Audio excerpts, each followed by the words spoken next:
আচমকাই ৪৫ মিনিটের নোটিশে নিজের দেশ ছাড়তে হয়েছিল শেখ হাসিনাকে।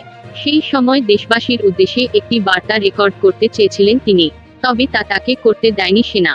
এই আবহে ভারত থেকেই সেই বার্তা প্রকাশ করলেন হাসিনা। সেই বার্তায় হাসিনার অভিযোগ, বাংলাদেশের দক্ষিণে অবস্থিত প্রবাল দ্বীপ সেন্ট মার্টিনস আমেরিকার হাতে তুলে না দেওয়ার জেরেই ষড়যন্ত্র করে তার সরকার ফেলে দেওয়া হয়েছে।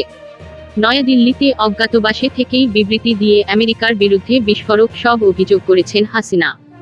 পাশাপাশি তিনি বাংলাদেশিদের উদ্দেশ্যে সতর্কবার্তা দিয়ে বলেন, তারা যেন মৌলবাদের দ্বারা পরিচালিত না হন। এর আগে বাংলাদেশ ছাড়ার আগে একটি বিবৃতি দিতে চেয়েছিলেন হাসিনা, তা তাকে দিতে দেওয়া হয়নি। মূলত সেই বিবৃতির কথাই দিল্লি থেকে তুলে ধরেছেন হাসিনা। এই বিবৃতির মাধ্যমে হাসিনা দাবি করেন তিনি শীঘ্রই বাংলাদেশে ফিরবেন। যদিও এর আগে একবার তার ছেলে জয় দাবি করেছিলেন, হাসিনা আর বাংলাদেশে ফিরবেন না বা বাংলাদেশের রাজনীতির সঙ্গে যুক্ত থাকবেন না। তবে পরে জয় নিজেই আবার দাবি করেছিলেন, অন্তর্বর্তী সরকার নির্বাচন ঘোষণা করলেই হাসিনা বাংলাদেশে যাবেন।